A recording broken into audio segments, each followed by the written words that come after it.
Leia. Shipwreck, how you going? Thanks for your email. It's great to hear from you. I've just got a couple of things that I'd like to discuss with you first. The first one is the last video that I sent, like I'm doing right now, is actually to another younger lady in the UK, and she was actually in a very, very similar situation to yourself, and she was basically somewhat keen on this guy, and this guy was also dating another girl at the time, and basically the net of the story of how it worked out, I mean, I gave her my advice. I said, look, the guy doesn't sound like he's 100% interested in you. If he was, he would be with you. He would have basically ditched the other girl, etc. And fortunately, she took my advice, and then I got a beautiful email from her a few days later saying, thanks Shipwreck, you're the greatest, because that guy had just gone off and got that other chick pregnant, or she'd just found out she was pregnant, etc., etc., and she just basically gave him the flick. Now, not to say that that's what you should be doing in that this situation, but I'm just giving you an example of what's happened recently. First of all, the guy that you've been seeing at work, I mean, the main bit of advice I can give you there is, with a guy, if you're ever trying to get, it even works with girls, but particularly with men, actions speak louder than words.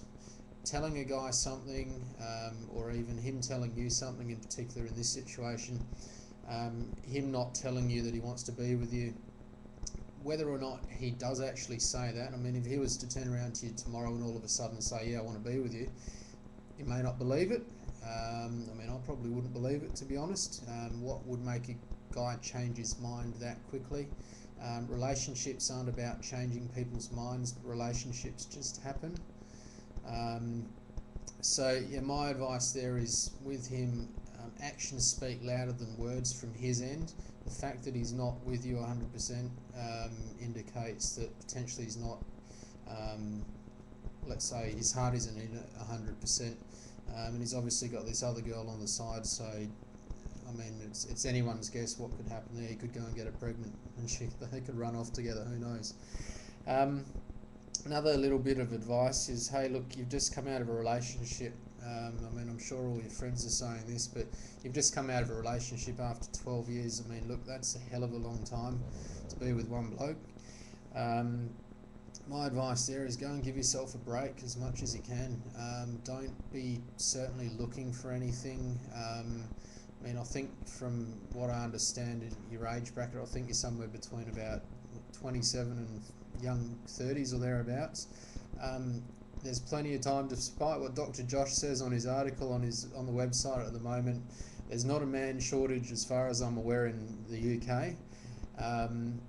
So just give yourself a good 6 months before you even start looking anywhere else for another relationship.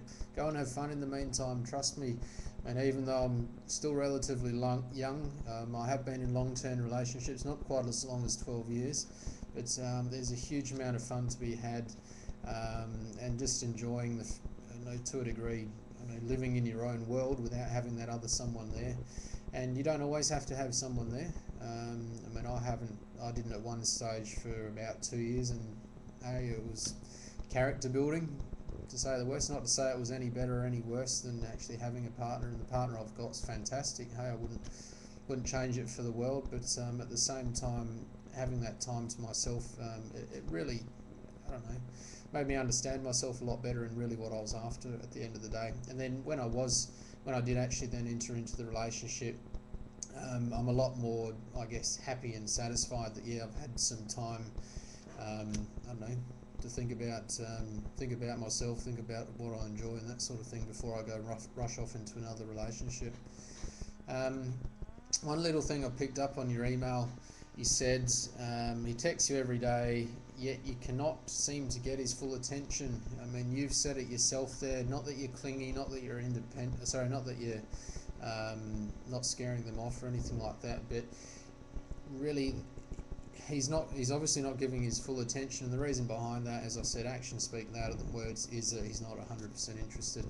My advice is just call it quits. At the end of the day, guys are like I mean, basically, if you called it quits with him tomorrow, did not show any interest, didn't reply to any of his texts, he would come running to your door, basically begging for you back, and at that point he would probably even ditch his current girlfriend or the other girl that he's in a relationship for you. Not that I'm one for playing games like that. The reality is that the first thing, if you didn't reply to him, I understand it might be a bit difficult if he's at work with you, but just as much as possible keep a distance from him.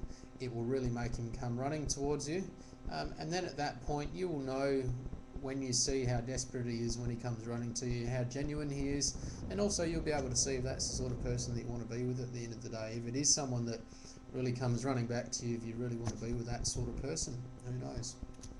So anyway, I'd be really keen to hear how you go. Just send me an email update every so often, that'd be great. And thanks for reading the blog. I actually haven't put any new posts up there in the last couple of weeks, but I've got a couple of new ones to put on there, hopefully in the next week or two. I've just been flat out with a number of different things. But thanks again for your email, and take care. Cheers.